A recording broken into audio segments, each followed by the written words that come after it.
Good afternoon. I'm Emily Rose Sabin, and today I have another special guest. But actually, I say that she's kind of extra special. She doesn't know, but she's really one of the moms that I admire.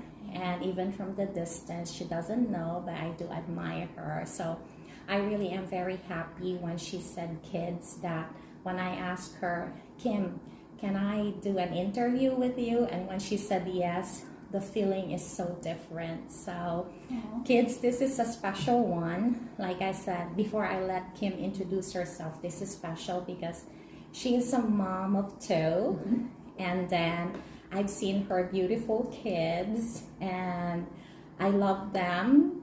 And they are really cool. I've seen them, and I've just enjoyed watching the two of them, So, now, Kim, can you introduce yourself and take it away? Yes, yeah, my name is Kim Libby, and like Emily said, I have two children, Elsa and James. My daughter Elsa is going to be 11 years old in just a couple days, which is very exciting. Happy birthday. Thank you. And James will be 10 in a few months, so yeah. Oh, that's cool. That's very nice. Time flies. And then, so Kim, here are my hard questions. Okay. I wish there's a drum that will roll, but we don't have it. So, do you, as a mom, or before you became a mom, we're gonna go back. We'll do a little bit of a rewind. Okay. So, do you love to read? Yes, I love to read. It's one of my favorite activities that I can do. Yes. Okay, so when do you remember what age when you started reading? I remember learning how to read when I was probably around 5 years old, and before then there was a lot of books in my house, so I'm sure I was looking at the pictures in books, but actually learning to read myself started when I was probably around 5-6 years old. Oh wow, that's like early, and really that's cool. But did your parents read to you, or you just learned reading by yourself? My parents read to me, yes. And I am one of 4 children, and I'm the oldest, but we're all very close in age. So my parents would read books to all of us kids together, and so that was like a nice activity that we would do. Okay, so when your parents read to you, is it bedtime or during the day or kind of like that? So yeah, both my parents were working during the day, so it was a bedtime activity. Okay, yes. Do you have a favorite one that you like? You know how girls, how we are, but do you have any favorites? When I was really little, the book that I remember them reading to us is Goodnight Moon. Oh wow! And I really like that book. The repetition of it, and being able to look and find the pictures that match the words in the poem that's in the book. And so yeah, that's one that stands out. Okay, so now that you are a mom, I probably know the answer. I really do know the answer, but I still wanted to ask her just to make sure. And as they say, don't assume, okay? So, do you read to your kids now? Yes. Yep. Okay. Yes, I do. So, are they both reading on their own, or you still read to them?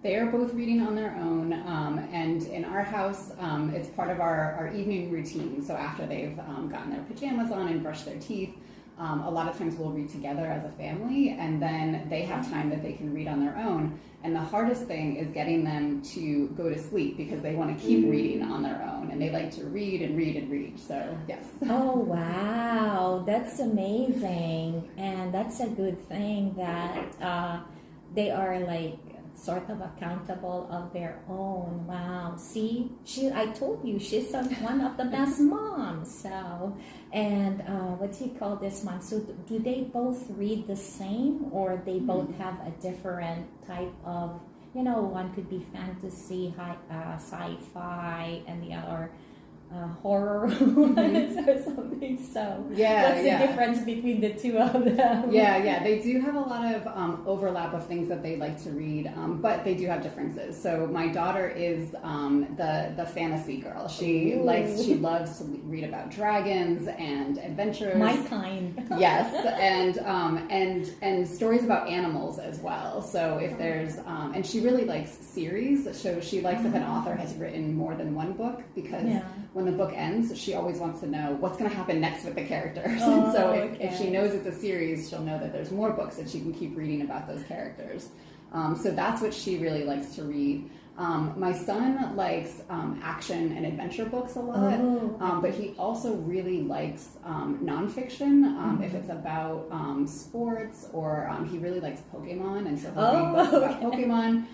So he likes that kind of thing, but they are both very in tune with what the other is reading. And if one of them is very excited about a book and is talking about it, the other one is like, I want to read that. I want to find out what's happening. So my son is really into a series right now that's about the Greek gods and goddesses, has to do with those stories.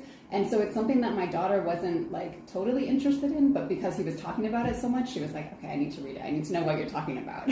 I really love the gods and goddesses, and I kind of like in the methodology. I am so into them when I was growing up, and just because of, not that I love the bad guys, but it's just like, I know the thing of good and evil, and despite of everything, I always know that the good wins over the evil. And it's just the battle between, those kind of things, like for example, Medusa and all the other ones, and the heroes like Pegasus, I think, was the horse, and stuff like that. But I'm kind of tying it to, I think the one of the movies that they have done that I really love was Clash of the Titans. I like those kind of movies I like, but then at the same time I've read the book, but it's just really fun. So, but you as a mom now, which books are you into? Right now I like to read for myself. You mean? Yeah. So I like to read a lot of young adult books, actually, and I think part of it is because being a mom who's working, at the end of the day, I'm often like really tired, but I still want to read because I love reading. And so being able to read something that's written for a younger audience actually makes it a little bit like easier for me, and the chapters are usually shorter. And so it makes the act of reading a lot more fun for me. And so I read a lot of young adult books. But then there's all kinds of things. Like somebody will tell me about a book that they really loved, and then I want to read it. So. You know what? I can't blame you for that, but that's a good one. I think on my end, I just want to share it. That one time I did ask Joyce. I grew up reading with the Disney and then the princesses and those.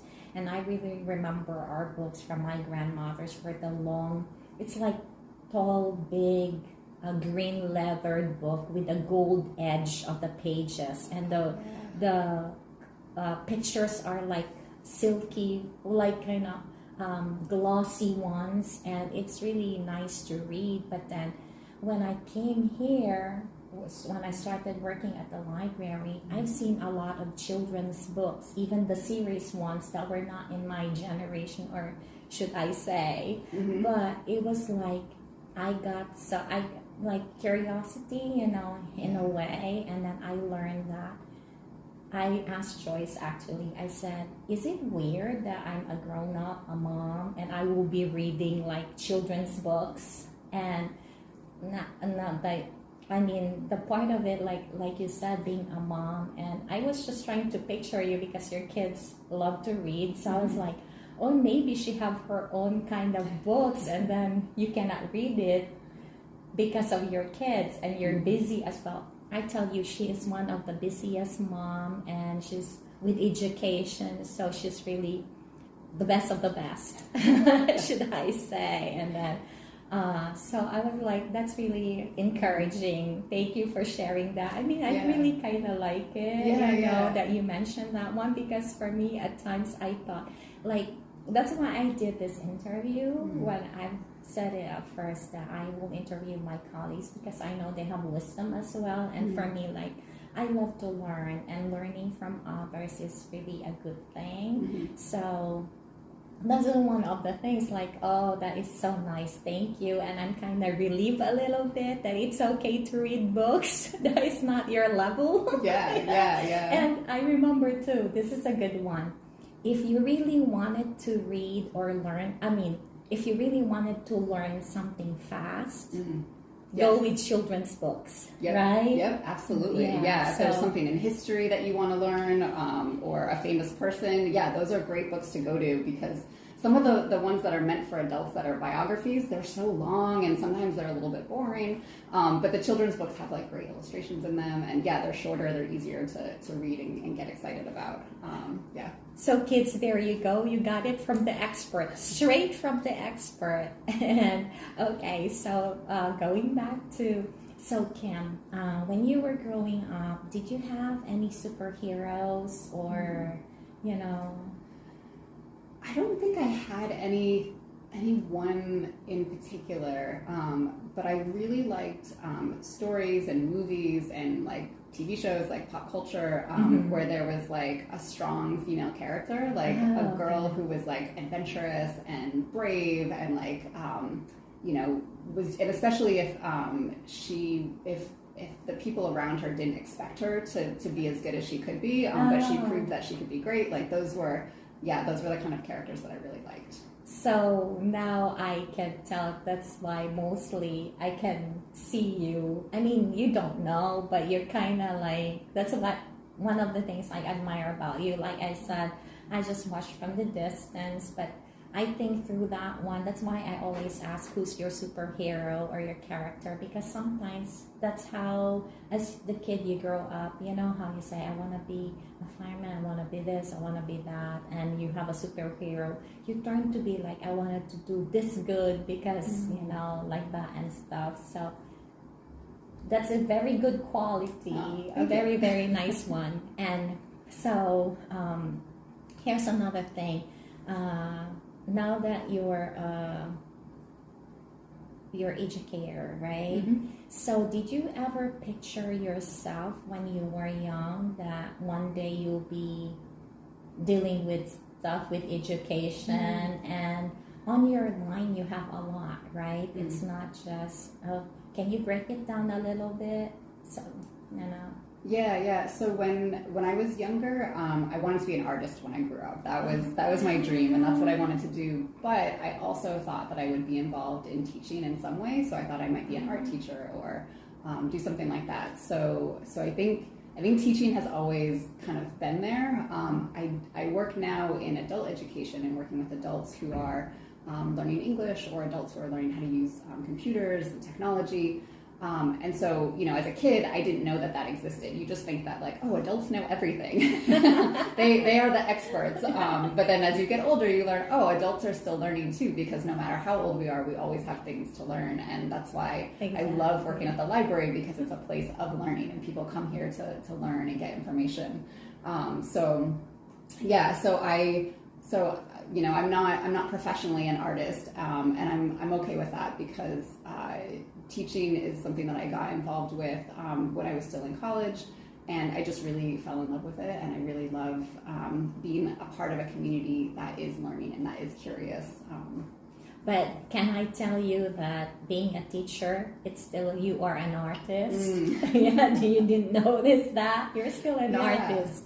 In a different sense, like, because you have to evolve in many ways, and, like that. So, in a way, you're still a teacher. It's still a creative, and an artist, you're still, So, now, is there any, when you were, normally kids, there's a certain age that as we grow up, there's a certain word, a motto, or a quote that you go by or live by that makes you, to reach where you're at now, kind of motivates you as well, So what was it? Yeah, I think it was something along the lines of stay curious. And I think also something that my great grandmother used to say, and she was in her 90s when I was a kid. But she just would repeat how you're always learning. Even when you're 90 years old, you are still always learning. And so I think staying curious and always knowing that there's more to learn about it has stuck with me. Yeah. Well, for me, I know that I always say this. That's why with learning, I really am a person that I love to learn. And then I always say that I want to have a teachable spirit so that I could learn. Mm-hmm. And one thing I really get stuck in my head, although there are a lot of things I know, is that you'll never stop learning till you're under 6 feet of the ground. That's the only time learning would stop. But as long as you are alive and above the ground, there's so much to learn. And that's the thing I love about this one, is that, see, today, kids, you learn so much.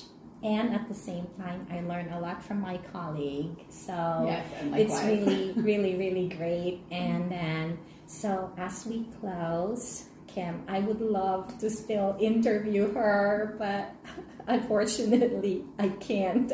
So, is there any word of encouragement as a mom to the kids? And then, you know, a word that you can give them to encourage them to, you know, so. Yeah, I think it's really important to trust yourself and trust who you are.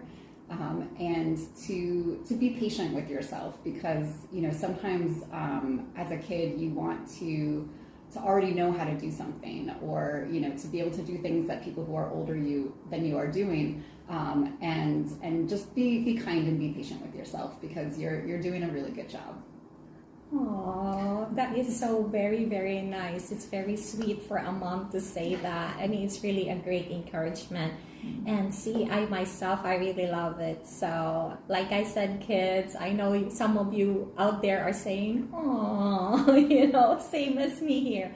So, everyone, I mean, guys, thank you so much for tuning in. And I will have Kim answer your questions. So guys, send in your questions, and then she'll be really happy to answer them. So it's not the last of Kim. And then we'll be able to chat and see you guys in the future. You know, maybe soon, who knows? So thank you so much again for tuning in. And Kim, thank you so much, very, very much, for the privilege of your time, because really I mean, she's really very busy person, so I really am thankful that she has said yes to me. So again, everyone, thank you so much, and you guys have a good one. And for now, good night, bye. I mean, in my country, it's a good night. So probably some of you are already sleeping, so bye everyone.